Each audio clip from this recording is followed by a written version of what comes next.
Exam के time जब भी प्रिपेयर करते हैं तो हम एनसीईआरटी बुक रखते हैं, रेफरेंस बुक रखते हैं, कॉपी रखते हैं, और आपका माइंड बिल्कुल मेसअप हो जाता है कि मुझे कैसे प्रिपेयर करना है, कहाँ से क्विक रिविजन कैसे करना है। तो I am telling you that starting from the beginning आप कैसे प्रिपेयर करें कि आपका रिविजन क्विक रिविजन हो, जब भी आप चाहे वो छोटा टेस्ट हो या एग्जाम्स हो या प्री बोर्ड्स हो या मॉक हो, आप फट से आपका रिविजन हो जाए। तो जब अभी से जब आप प्रिपेयर कर रहे हो, ओके, तो what you have to do कि जैसे अगर आपने निकाला reflection of light, okay, reflection of light chapter आपने पढ़ा, ये सारी चीजें पढ़ी, तो उसमें आप रेलिवेंट पॉइंट्स को मार्क कर दें। You can use a highlighter और a pencil, always keep a pencil और अ हाईलाइटर विथ यू, ठीक है। तो ये पॉइंट्स आपके इंपॉर्टेंट है, इसे आपने मार्क किया। अब आगे हमारा एक्टिविटी 9.1।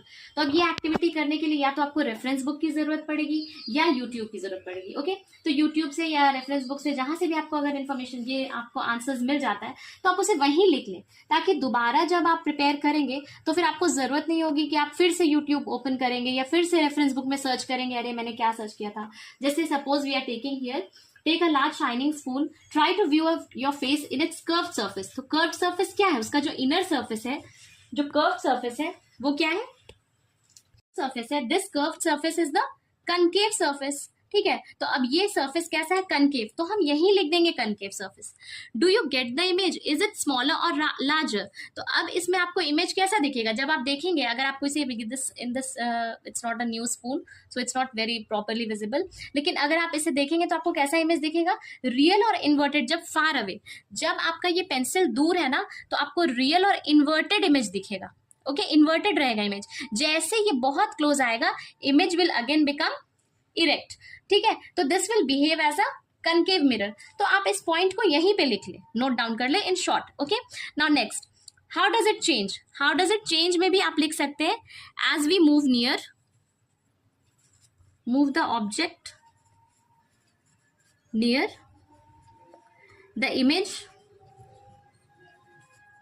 बिकम्स इरेक्ट, ठीक है। इसे आप थोड़ा अच्छे से लिख सकते हैं यहाँ पे clearly, you can write it, as we move the object near the image becomes erect. Now reverse the spoon and repeat the activity. अब जब हम इसे रिवर्स करेंगे तो how does the image look now, it will look erect, virtual and diminished in all the cases. तो ये surface कैसे act करेगा, as a convex surface. So this is the convex surface, और ये कन्वेक्स मिरर की तरह behave करेगा, and this is the concave surface, और ये कनकेव मिरर की तरह बिहेव करेगा, ओके। और दोनों के कैरेक्टरिस्टिक्स ये शो करेगा। तो आपका यहाँ पे ये आपकी बहुत सारी चीजें क्लियर हो गई, ओके। और अब जब next time, even after 2 months or 3 months when you are opening the book, you are having the things clearly written here. You don't have to rush to the YouTube or to the this book or reference book, या आपको अपने notes में भी लिखने की जरूरत नहीं है, क्योंकि you will have multiple notes copies, okay. So ये चीजें आपकी इस तरह से क्लियर हो जाएंगी। अब हम जब ये यहाँ पढ़ेंगे, इस टॉपिक को पढ़ेंगे, स्फेरिकल मिरर्स। तो a spherical mirror whose reflecting surface is curved inwards, that is faces towards the center, is called the sphere, is called a concave mirror. A spherical mirror whose reflecting surface is curved outwards is called a convex mirror. तो ये हमारा सबसे ज्यादा relevant point है, तो इसे हम underline कर देंगे, okay, because NCERT is your main book and you don't have to miss out any book, any point from you, alright. अब ये सारी चीजें उतनी रेलिवेंट नहीं, इसे आपको मार्क करने की जरूरत नहीं। अब next, now let's move on to the next point. Now when you will open your this reference book, तो reference book में principal focus जो सारे terms है, जैसे principal focus, center of curvature, ये सबके सारे definitions दिए हैं, okay. तो it's not so relevant, so you can skip it. You just need to know that what is the principal axis, what is center of curvature, okay. तो उसके लिए अगर यहाँ पे diagram बहुत अच्छे से दिया है, okay. This one is for concave mirror and this is for convex mirror. तो बार बार आप ये book खोले, okay, उससे बेटर है कि आप what are you going to do in your NCERT book only, you will draw this diagram from your reference book. Reference book से आप ये डायग्राम ड्रॉ कर ले, और यहाँ जो पॉइंट्स दिया देखिए शॉर्ट में, आपका जो भी डेफिनेशंस इसमें अगर एक्सप्लेन किया है then you can learn the definitions, okay. तो the point, this point is called the centre of curvature of the sphere, the reflecting surface of sphere में forms a part of the sphere, this sphere as a centre. तो अगर आपको ये definition ठीक लग रहा है then it's okay, you can learn from here.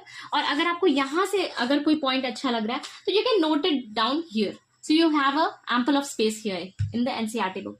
तो आपको ये नहीं सोचना है कि मेरा एनसीईआरटी बुक पूरा भर जाएगा, let it be like that. And one more thing you can do, you can even attach a page, okay, you can attach an extra page, no need to write in a notebook, इतना है, 1 page is enough for this one, okay. इस 2 page में जितने भी points आपके extra आ रहे हैं आप लिख के उसे यहाँ अटैच कर दें या स्टेपल कर दें, okay. So during your exam this is going to help you out a lot, आपको बार बार रेफरेंस बुक और notes copy, you don't need to open each and everything, and you have to study in a very confined way. You have to do smart study.